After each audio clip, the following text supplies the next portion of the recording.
여러분 안녕하십니까? 광주 MBC 뉴스데스크입니다. 광주시 모든 지역에 내려졌던 부동산 조정 대상 지역 규제가 21개월 만에 해제됐습니다. 금리 인상으로 미분양이 늘고 집값이 가파르게 떨어지다 보니 정부가 규제 해제를 결정한 건데요. 대출 규제는 물론 다주택자 중과세 등 부동산 규제에서 벗어나게 됐습니다. 보도에 송정근 기자입니다.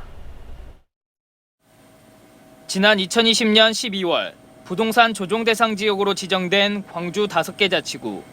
21개월 만에 조정 대상 지역 규제가 모두 해제됐습니다. 국토교통부는 제3차 주거정책 심의위원회를 열고 서울과 수도권, 세종시를 제외한 전국 대부분 지역의 규제를 풀었습니다. 거래량이 위축되는 점을 고려했을 때 실수요자들의 정상적인 주택 거래는 숨통을 틔워줘야 되겠다는 판단이 컸습니다. 정부의 부동산 규제 해제로 주택담보대출 비율이 70%로 늘어났고 소득을 따져서 대출의 한도를 정하는 총 부채 상환 비율도 60%로 확대됐습니다. 또 주택 2년 보유 시 양도세 일반 과세가 가능해지는 등 각종 대출 규제와 세금 부담이 완화하면서 부동산 시장도 일부 활기를 찾을 수 있을 것으로 전망되고 있습니다. 특히 후분양으로 추진되고 있는 중앙공원 1지구와 후분양 추진이 예상되고 있는 호남대 쌍촌 캠퍼스 아파트 분양가에 관심이 쏠리고 있습니다. 두 부지 모두 고분양가 관리 지역으로 지정돼 있는데 조정 대상 지역과 연동해 고분양가 관리 지역에서도 해제될 수 있다는 전망이 나오고 있기 때문입니다. 이럴 경우 시행사 측은 금융비용을 줄이고 수익을 높이기 위해 후분양 대신 선분양으로 선회할 가능성이 높은 것으로 전망되고 있습니다. 윤석열 정부가 예고한 부동산 규제 완화가 현실로 나타나면서 광주 부동산 시장은 갑작스러운 변화의 소용돌이에 직면할 것으로 예상되고 있습니다. MBC 뉴스 송정근입니다. 부동산 시장을 왜곡하는 실거래가 위반 행위가 크게 늘어나고 있는 것으로 나타났습니다. 더불어민주당 민홍철 의원에 따르면 지난해 광주 지역 부동산 실거래가 위반 행위는 438건으로 전년 287건에 비해 52% 이상 늘었습니다. 전남 지역 위반 건수도 지난 2020년 289건에서 지난해에는 523건으로 81% 증가했습니다. 광주 전남에서는 최근 3년 동안 부동산 실거래가 위반으로 4,039명이 적발돼 64억 원의 과태료가 부과됐습니다. 광주의 한 고등학교에서 고3 남학생이 여교사의 신체를 불법 촬영했다는 신고가 접수돼 경찰이 수사에 나섰습니다. 이 학생의 휴대전화에는 신체 일부가 찍힌 사진과 영상물 수십 개가 저장돼 있던 걸로 확인됐습니다. 임지은 기자의 보도입니다. 광주의 한 사립고등학교. 지난 5일 국어 수업이 진행 중이던 교실에서 한 학생이 교사의 신체 일부를 불법 촬영했다는 신고가 경찰에 접수됐습니다. 방과 후 수업이 끝날 무렵 교사는 교탁 아래 숨겨져 있던 한 휴대전화를 발견했습니다. 카메라 기능을 켜둔 채 화면 밝기를 어둡게 해놓은 상태였습니다. 신고를 받고 출동한 경찰이 현장에서 휴대전화를 확인했는데 교사의 신체 일부를 촬영한 사진과 영상물 80여 건이 나왔습니다. 휴대전화의 주인은 이 고등학교의 3학년 남학생인 것으로 밝혀졌습니다. 수사에 착수한 경찰은 이 학생을 성폭력 범죄 처벌 등에 관한 특례법 위반 혐의로 입건했고 휴대전화 디지털 포렌식을 통해 사진과 영상물을 추가로 확보했습니다. 학교 내부에선 여러 명의 교사가 같은 수법으로 불법 촬영의 피해를 입었다고 주장하고 있는 것으로 알려졌습니다. 광주시 교육청은 교사들이 교육 현장에서 성범죄 피해자가 되지 않도록 재발 방지 대책 등을 서둘러 마련하겠다고 밝혔습니다. 피해 교원의 의사를 반영하여 학교에서 특별휴가 및 연가 등을 사용할 수 있도록 안내하였습니다. 교육활동 침해 행위 예방 교육 등을 통해 교육활동 보호를 더 강화할 수 있도록. 한편 해당 학교는 교권보호위원회를 열어 불법 촬영을 한 학생에게 퇴학 처분을 내렸습니다. MBC 뉴스 임지은입니다. 아동 보호 체계 이대로 괜찮은가 기획보도 이어가겠습니다.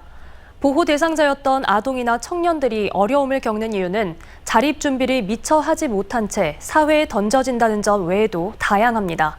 특히 안타까운 건 성장기에 겪은 사건으로 인해 트라우마가 생기고 끝도 없이 정신적 고통에 시달리는 경우가 발생하고 있다는 겁니다.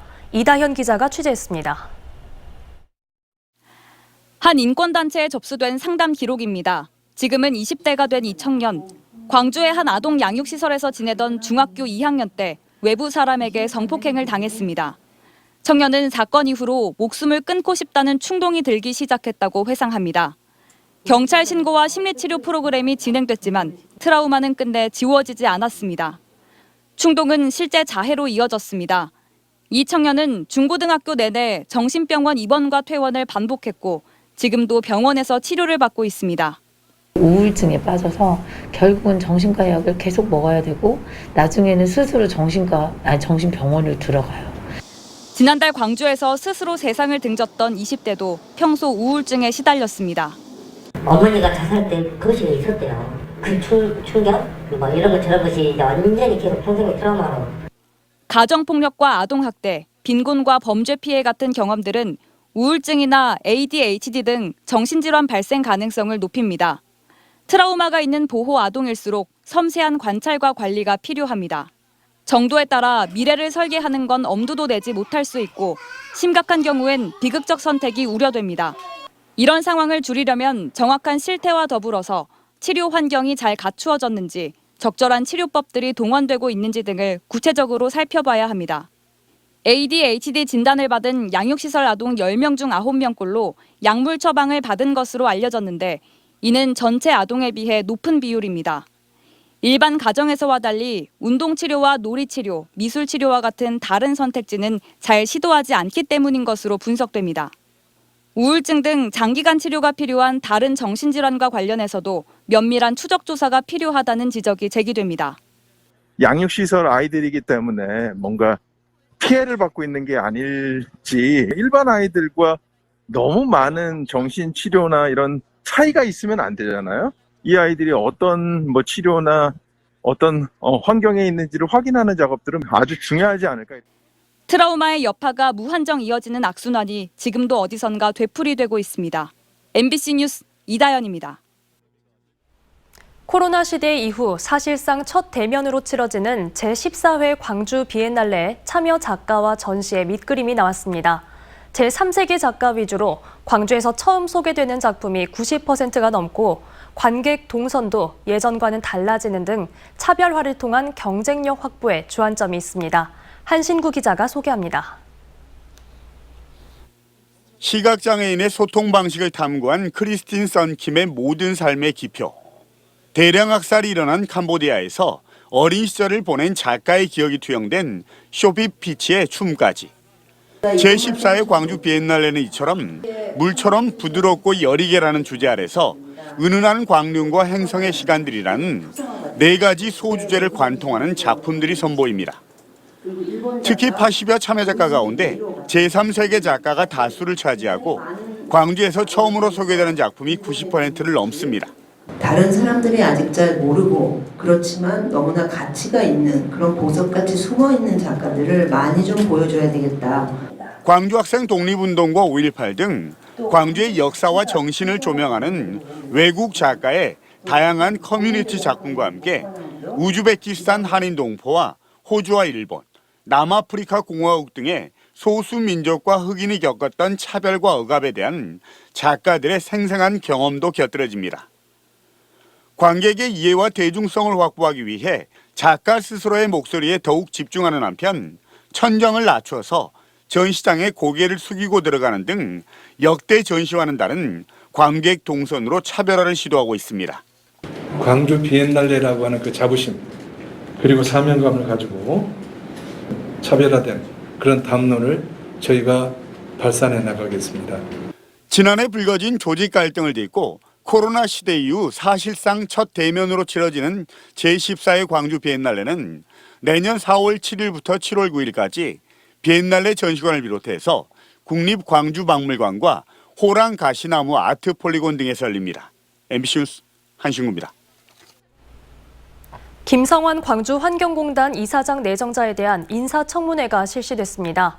광주시 의회에서 열린 인사청문회에서 위원들은 김 내정자에 대해 환경공단 수장으로서의 전문성과 함께 차기 총선 출마용이 아니냐는 의혹에 대해 집중적으로 따져 물었습니다. 이에 대해 김 내정자는 조직과 경영 관리에서 다양한 경험을 쌓았다며 이사장직을 성실히 수행하겠다고 답변했습니다. 광주시의회는 오는 26일까지 청문 경과 보고서를 본회의에 보고한 뒤 광주시에 보내 최종 임명 여부를 결정하게 됩니다. 최근 5년 동안 광주 전남에서 구급대원 폭행이 71건 발생했지만 가해자가 구속된 경우는 없는 것으로 나타났습니다. 국민의힘 조은희 의원이 소방청이 제출한 자료를 분석한 결과 지난 2017년부터 작년까지 최근 5년 동안 광주 지역 구급대원 폭행은 44건, 전남 지역은 27건으로 집계됐습니다. 특히 지난해 기준으로 광주 24건, 전남 16건으로 크게 늘었는데 가해자가 구속된 사례는 단 한 차례도 없는 것으로 파악됐습니다. 보이스피싱에 속은 피해자로부터 수천만 원의 돈을 가로챈 20대 수거책이 시민의 신고로 경찰에 붙잡혔습니다. 나주경찰서는 지난 6일 오후 나주 송월동에서 보이스피싱에 속은 피해자에게 2,600만 원을 가로채 보이스피싱 총책에게 건넨 혐의로 20대 남성을 검거했습니다. 경찰 조사 결과 이 남성은 은행 현금 자동인출기 앞에서 26회에 걸쳐 돈을 송금하던 중 이를 수상히 여긴 시민의 신고로 검거됐습니다. 전남의 노인 인구 가운데 12.1%인 5만 3천여 명이 치매 환자인 것으로 나타났습니다. 전라남도는 올해 보건복지부 치매 안심마을 공모 사업을 통해 목포와 담양, 한평, 영광 등에서 치매 친화 환경을 조성하고 있습니다. 전남의 치매 환자 규모는 2045년에는 노인 인구의 14.9%까지 증가할 것으로 전망됩니다. 광주 전남에서 어제 하루 2,464명의 코로나19 신규 확진자가 발생했습니다. 광주 전남 방역당국에 따르면 광주에서는 1,299명이, 전남에서는 1,165명이 코로나19 확진 판정을 받았습니다. 신규 확진자 수는 추석 연휴 이후 1,000명과 2,000명대를 오가며 감소세를 보이고 있습니다. 광주에서는 확진자 가운데 2명이 숨져 누적 사망자가 645명으로 늘어났고 전남에서도 1명이 사망해 누적 사망자가 669명으로 늘어났습니다. 한국전쟁 당시 전남 한평과 경북 경산에서 있었던 민간인 희생 사건과 관련해 정부가 나서서 희생자와 유족에게 공식적으로 사과해야 한다는 판단이 나왔습니다. 2기 진실화해를 위한 과거사 정리위원회는 제41차 위원회 회의를 열고 보도연맹 사건과 적대 세력에 의한 희생 사건에 대해 진실 규명 결정을 내렸습니다.